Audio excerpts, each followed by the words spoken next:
Hi everyone, family and friends, strangers, anybody willing to listen. Now, I want to tell you what almost killed me, what really nearly killed me. I had open heart surgery December 5th, triple bypass. And looking back, how things transpired to get to the point where I had open heart surgery I was really shocked that it happened to me. But yeah, anger nearly killed me. Yeah, anger. I was so angry. It started with 2019 escalation of evil in all shapes and forms that comes anger. And even when you think that you are conscious of your anger, I wasn't. I wasn't. I had to face really evil thoughts that I had, and I tried to decipher them, but anger nearly killed me. No matter what the story, no matter how bad, anger destroys you and not the person you're angry with at all. It hurts you more than anybody else. I mean, starting 2019 was a really high spectrum life, and the last 4 years, starting with mom and all the deaths that came in, and 3 years of a agenda of disrespect has been high. And I like to tell everybody to not hold on to that anger. It is a silent killer. Hypertension, it rises up your testosterone levels, and also so things that releases toxins in your body, the mind and the gut. The science is real on that. And we think we are doing everything consciously. You're not. Your subconscious is in your control. Your subconscious is controlling you. Looking at all in these past years, what you focus on is very important. So I have had many angers. I even got to the point where I was plotting murder in my head with the evil person that I was upset with. But I also let that go. And little things will come into your life that will make you angry. Do not keep it.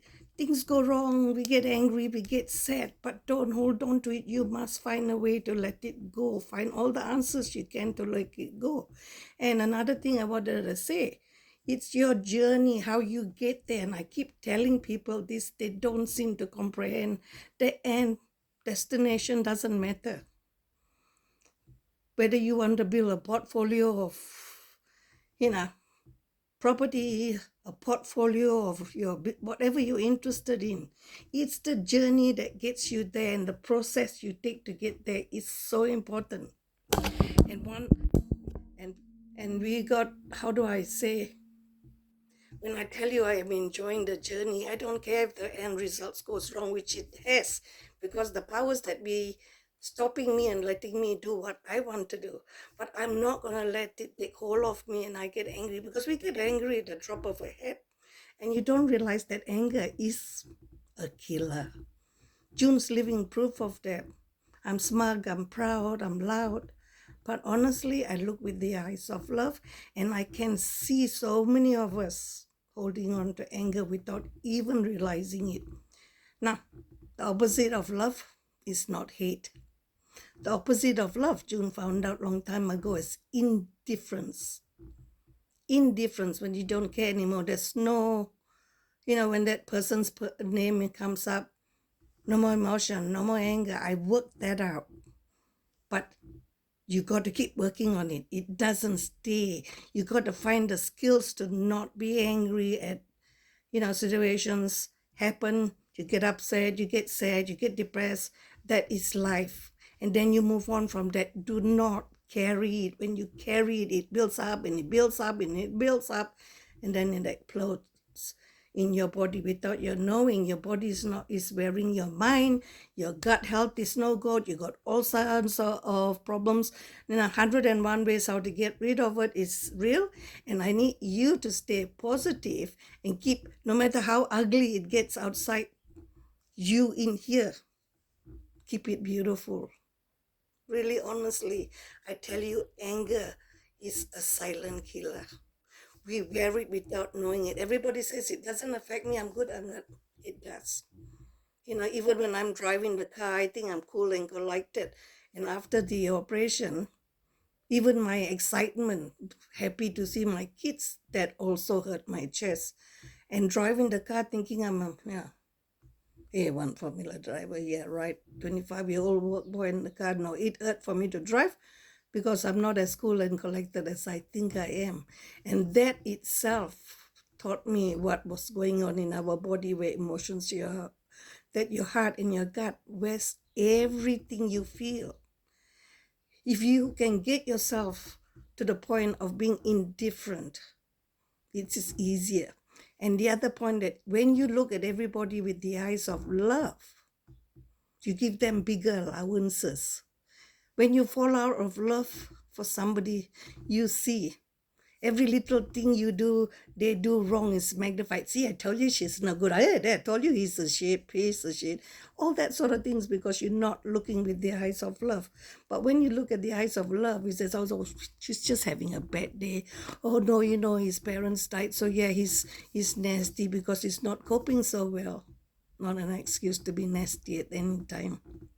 So really, we check ourselves.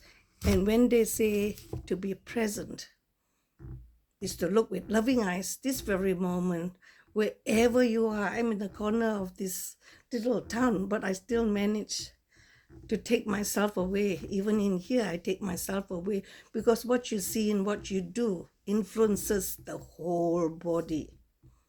So I tell you to focus on loving things. This helps so much.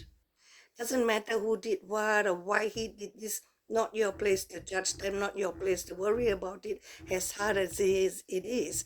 June also knows, because she's a busybody, but be a busybody for good. Okay? I used to have a big sledgehammer before and knocked my family over the head. And I've sort of pulled back. I love all of you. But not everybody can be in everybody's life. So you take what you need. And don't get upset if somebody walks away from you or you walk away from them, because you do what is needed for them and for yourself. Look with the eyes of love. This is the first part of this journey that I am on, recognizing my flaws and working on them. I am such an impatient person, and I got to learn to be a cool cucumber, June, and it's a hard task at the best of time because of the high spectrum mind that I have. And it is a physical thing that happens to me with the chemical imbalance, and I've been like this all my life as a child. So when I address myself and talk as slow as I am slowing down a little bit.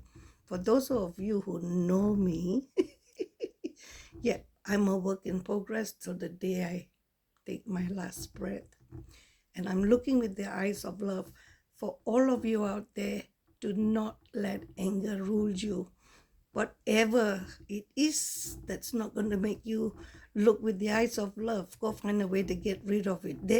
Go to YouTube, go everywhere. There is so much to learn on how to be a better person. And I do this morning, looking at my near-death experience, where I have no, what shall I say? I mean, I don't want to die, but I don't worry about death. I'm not afraid of death, because I am trying to be true blue. I am trying to do the good work, as flawed as I am. I know I got a big mouth and a half. And when you poke the monkey too often, June reacts something chronic. I apologize. But honestly, I'm coming from a place of love and would like you to share this.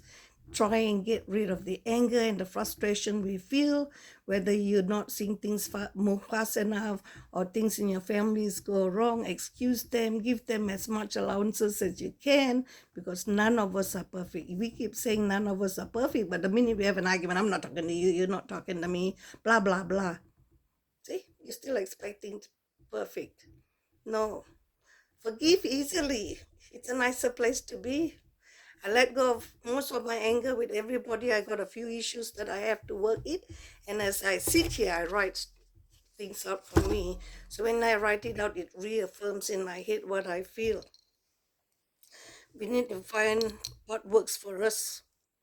You know, not everything works for everybody else. Whatever works for you, go ahead and find me. But the last 4 years of anger and emotions nearly killed me, and I believe it now. If I didn't believe it before, I believe it now. So if those of you are still here listening to me, thank you very much. Go forward with love and light. You know, people used to say love and light. Now I know what it means to have love and light. Is to look with no judgment in any shape or form. If they did wrong, that's their business. It's not on you, and you don't have to wear it. You keep yourself steadfast. And if what I am trying to do where my business is concerned is it fails, so it fails. But you know what? I tried. And I am enjoying the process and still the process, enjoying the process, and I don't give up easily. If one way doesn't work, I will try another way. But the powers that be are trying to stop me. But no, I will keep going steadfastly. Love you. Talk to you guys soon. Bye.